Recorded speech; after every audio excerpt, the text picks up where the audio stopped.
В данном видео мы покажем вам, как так называемые вейняхи, возомнившие себя отдельным народом, реагируют на этноним Нахчи.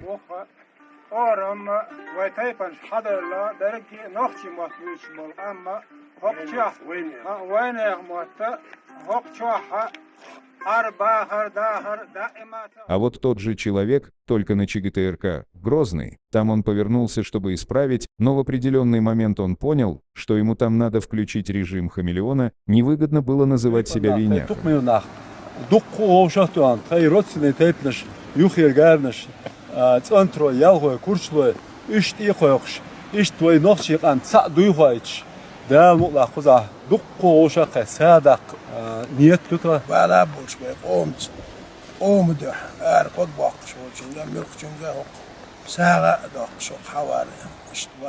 Нохчи, если в вашем тейпе или в вашем окружении будут появляться такие люди, которые будут все называть вейняхским, то знайте, что это признаки сепаратиста, этот человек является смутьяном, и вам надо жестко пресекать его действия.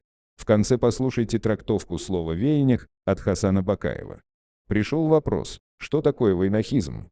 Прочтите следующее определение. Хобот, уши, слон, левая передняя нога, правая задняя нога, бивни, хвост, кисточка на хвосте – все это части единого организма африканского элефанта. Увидев это определение, любой внимательный читатель придет в изумление и спросит, почему вы перечисляете слона вместе с его частями? Как слон может быть частью самого себя? Подобный абсурд пытаются навязать чеченцам. Нам предлагают такое определение. Акхи, Терлый, Нохчи, Мялхи, Майсты, Орстхи. Все мы вайнахи. То есть, как и в случае со слоном, целое ставят в один ряд с его частями. Это и есть вайнахизм, который усиленно проталкивают в наше национальное самосознание. Между тем, те, кто навязывают нам этот вайнахизм, свое собственное деление на составные части, субэтносы, страстно отвергают и пытаются предстать нерушимым национальным монолитом. Как говорится в одной чеченской поговорке, если бы мы были дурнями, вы были бы умниками.